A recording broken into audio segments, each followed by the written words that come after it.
5 o'clock in the morning.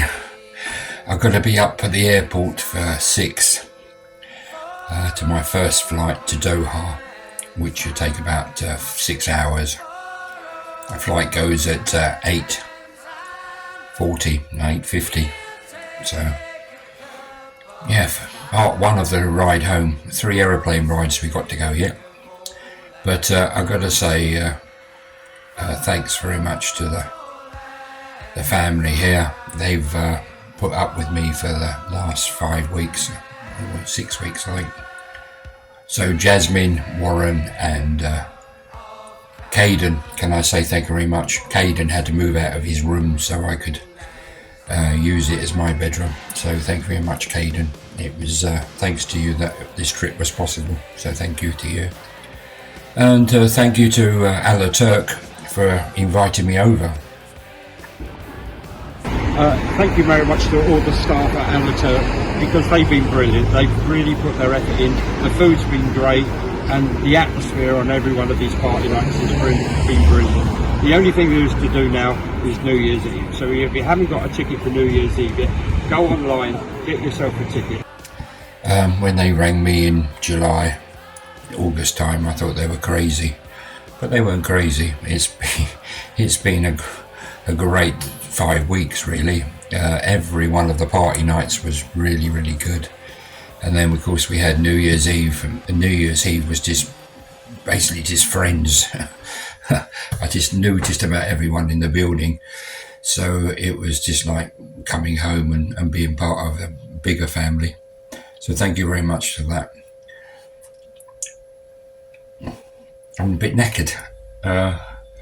Okay, so here we go then. Let's start this journey now, and let's see how we go. First aeroplane ride coming up.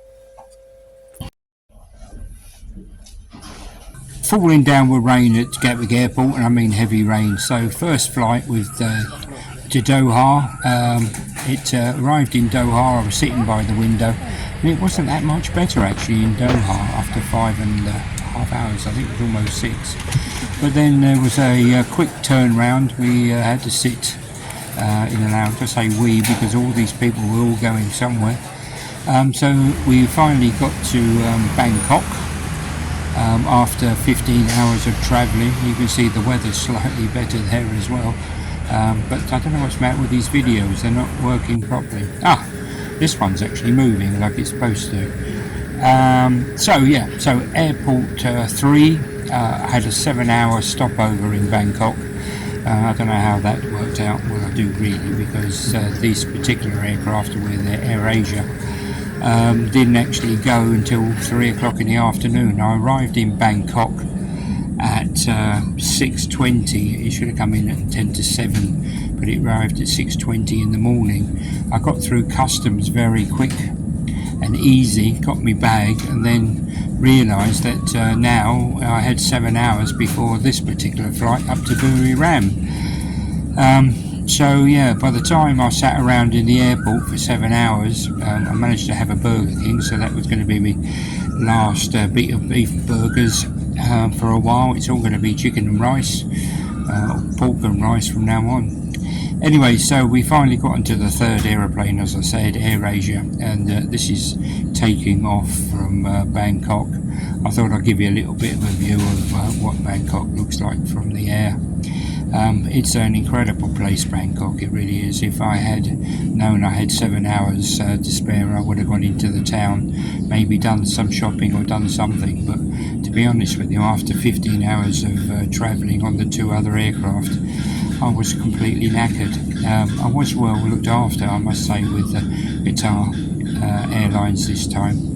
We did have a few problems when I was going, and it was quite funny. Well, there's Bangkok with all the skyscrapers. It was quite funny. When I got to Gatwick, the guy said, where's your return ticket? I said, this is my return ticket. He said, you're joking? I said, no, I live in Bangkok. No, I live in Thailand. Anyway, so that's a bit of Bangkok for you. And then finally, after an hour, it's only an hour's flight up to Buriram. So this is the aircraft that we travelled on. It was beautiful to actually look out the window, and you can see Buriram airport is a bit deserted. They're actually doing quite a lot of work on it, because now the British Grand Prix or the Grand Prix Formula 1 go there, and of course the motorbikes go to Buriram as well. So that's the brand new terminal there. But this is the terminal that we arrive at now. It's only quite small. When I get home, I find Christmas. He was born over on Christmas period. I'm not quite sure if it was actually Christmas Eve he was born, but he's a little boy, so we called him Christmas. How long that name will last for, I don't honestly know, but he's in really good condition. He's in A1 quality, as they say, and he will grow up to be a big boy and hopefully make us some money in the future. Oh, there he is again. I didn't realise there was more video of him, but that's Mum in the background. So we now have 37 cows. The others are in the field there. The farm has actually been well looked after with Chai and Deap. They've had a bit of trouble with the hay baler. It keeps going wrong, but that's simply because the last time they had rain was 6 weeks before I left. So it's almost 2 months since they've had any rain. And as I say, that they've had to do a bit of work on the hay baler, because as it's going along, because the ground is now so hard, it's taking up a lot of the pins, some more straw. It's taken up some of the pins, you can see, and we've had to replace, or Chai and Doc, I probably pronounced that wrong, but Doc had to replace some of these pins there because it's not picking up. And funny enough, this is yesterday.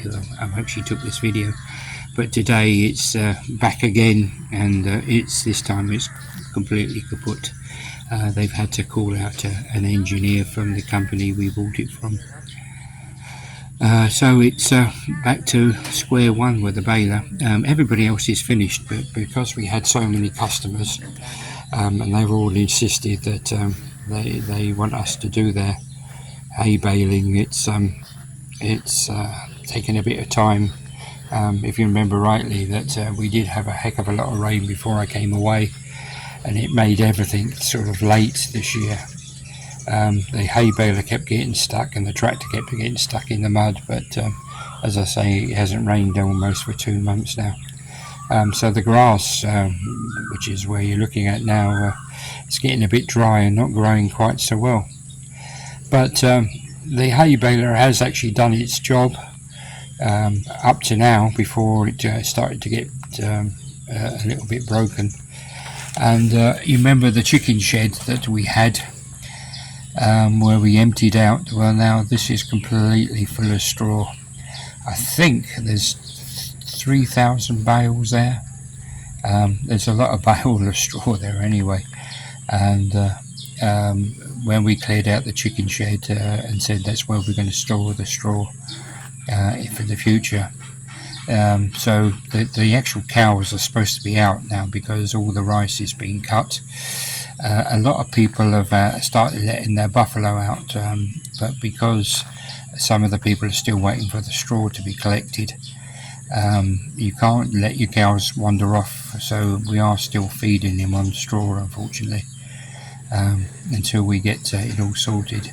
But because we cleared the chicken shed, this used to be full of straw, which was a complete fire hazard and an absolute nightmare and a worry, because the straw being so close to where we live. But now we can use it as a storage area, and we can park some of the vehicles in it. Deap, believe it or not, has been sleeping in that tent. I said, why are you sleeping in the tent now? She said, because since I've been gone, that's my bed there, since I've been gone, all the puppies want to sleep with her, so she can get into bed, which is just there, that's her bed there. But she gets about 3 or 4 different dogs to actually climb up on the bed. So she said the only time she can get a peace and quiet is by going into the tent. I said, well, I don't really want my wife sleeping in a tent from now on, but this is rural Thailand, so this is the sort of thing that goes on. Anyway, I got home safely, managed to have a chat with me mum over the 3 weeks, which has been great. So I've enjoyed being with me mum on several occasions while I was out there. She didn't recognise me at first.